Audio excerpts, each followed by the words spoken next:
solo ndaje bi mooy tey dañ nekk di def formation ci ak waa ñi nga xam ne ñoo nekk ci comité territorial pour la justice fiscale xam ne taxawaloon nañ ko fi ay weer ci ginnaaw ci fii ci mairie Wakhinane Nimzatt donc comité boobu lu ko tax a jóg mooy dimbali mairie bi parce que ay acteurs communautaires ñoo ci nekk dimbali mairie bi pour mu mën a xool nan lay saytoo nan lay liggéey lépp lu jëm ci koom bi nga xamante ne moom la am fii au niveau local ñu mun ko jëli pour mu doon njëriñu askan wi.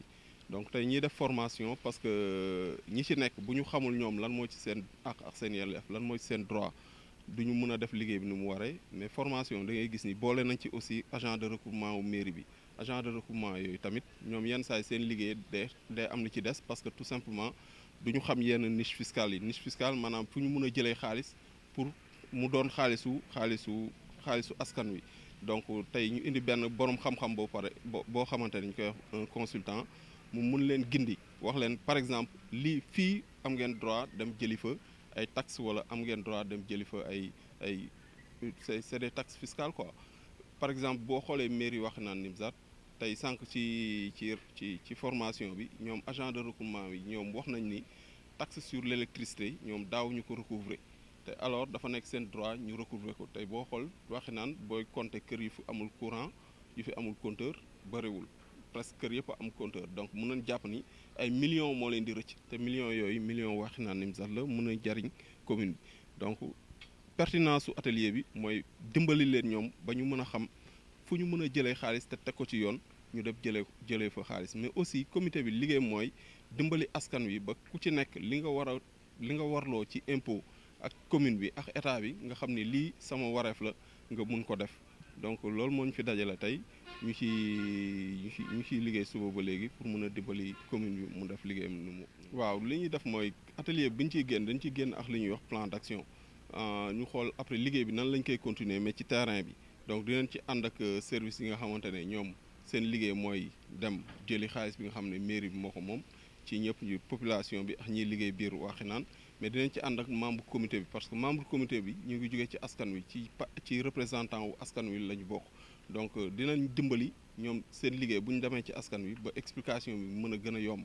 parce que bu ñu gisee par exemple benn Moussa Ndiaye wala benn Michel bokk ci dina jàpp ni lii yëfu askan wi la parce que ñii liggéeyuñu ci mairie bi duñu ay politiciens ay ñoo xamante ne njariñu askan wi moo leen tax a jóg mais dinañ ci boole aussi lépp li nga xam ne service déconcentré de l'État la mais di liggéey ci fiscalité mooy service domanial mooy police mooy préfet ak lépp li nga xamante ne mën nañ dimbali pour ñu gën a am éclaircissement wala pour ñu gën a mën def liggéey boobu parce que li muy day permettre Wakhinane Nimzatt mën a renflouer ay keesam xaalis gën a am ci kees yi te xaalis bu amee ci keesu commune du mën a def xaalis boobu du mën a def lu dul dellu pour rendre service population bi doon loo xamante ne lépp njariñ population bi loolu lañ koy utiliser. Service domanial fiscalité kii police pour exercer pour mën a gunge agent yi ak préfet parce que moom moo fi toogal nguur gi ak ñëpp ñi nga xamante ne dañuy yëngu ci liggéey boo xamante ne dafa ànd ak recouvrement fiscalité. Oui, nous avons organisé un atelier de renforcement de capacité des membres du CT et du comité territorial pour la justice fiscale qui a été installé il y a quelques mois ici à Wakhinane Nimzatt, dans la commune de Wakhinane Nimzatt. Maintenant, le but de cet atelier est de renforcer la capacité de ses membres, mais aussi la capacité des administrés, des agents de la mairie. Parce que tout simplement, ce projet est un projet qui vise à aider les communes à être plus dynamiques dans le recouvrement de la fiscalité locale, des impôts et des taxes locales, disons ça comme ça. Maintenant, on a remarqué que dans beaucoup de mairies au Sénégal, particulièrement ici à Wakhinane Nimzatt, il y a des niches fiscales qui sont ignorées des agents de recouvrement ou bien qui sont ignorées des agents de la commune, ou tout simplement il y a une certaine ignorance de la part des populations qui ne connaissent pas leur devoir par rapport à cette obligation de payer l'impôt ou bien de payer la taxe. Donc tout ça justifie l'existence de cet atelier qui va non seulement aider les agents à savoir vers quel centre axer leur action pour être plus efficace dans le recouvrement de ces taxes-là, mais aussi peut-être aider les membres du CTJ, du comité à être beaucoup plus regardants dans le travail de ces agents de la mairie pour un contrôle citoyen beaucoup plus dynamique, mais beaucoup plus suivi dans l'exécution de la tâche. L'atelier est très important parce que tout simplement, on a pu noter que ici, par exemple, à Wakhinane Nimzatt, le recouvrement de la taxe sur l'électricité ne se fait pas, alors que c'est une niche qui existe. Donc c'est beaucoup d'argent qui est perdu par la commune de Wakhinane Nimzatt. Et les agents de recouvrement qui sont à l'intérieur de la salle ont pu signaler ça. Et j'espère qu'au sortir de cet atelier de formation, ils vont tout simplement se repositionner par rapport à ça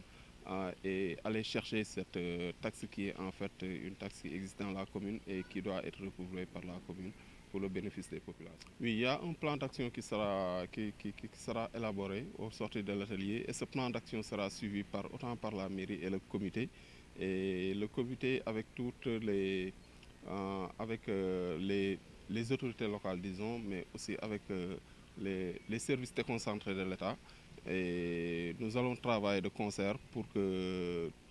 Wakhinane Nimzatt soit une commune viable sur le plan fiscal, mais aider les populations à, à payer ce qu'ils doivent payer à la commune, ce qu'ils doivent payer à l'État, aider la commune à recouvrer ce qui lui revient de droit sur le plan fiscal, au, au plan local. Donc ce plan d'action sera appliqué de concert avec la commune, avec le comité, avec les services déconcentrés de l'État qui sont ici. D'ailleurs, c'est le but de l'atelier. C'est le but, c'est d'informer les participants à cet atelier-là, mais aussi de les aider à élaborer un plan d'action pour être beaucoup plus dynamique. C'est le but aussi du comité territorial pour la justice fiscale, parce que ce comité son importance, c'est tout simplement accompagner la mairie, les services de la mairie pour recouvrer les taxes, mais aussi exercer un contrôle citoyen sur les taxes qui ont été recouvrées, voir quelle est l'exécution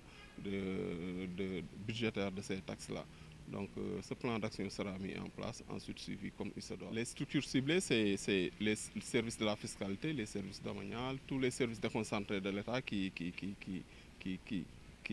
tournent autour de la fiscalité locale, quoi. Ensuite, la mairie, le préfet, bien évidemment, parce que c'est le représentant de l'État, etc. Quoi. Le commissaire, la police et tout ce qui est service déconcentré de l'État qui peut aider à faire ça.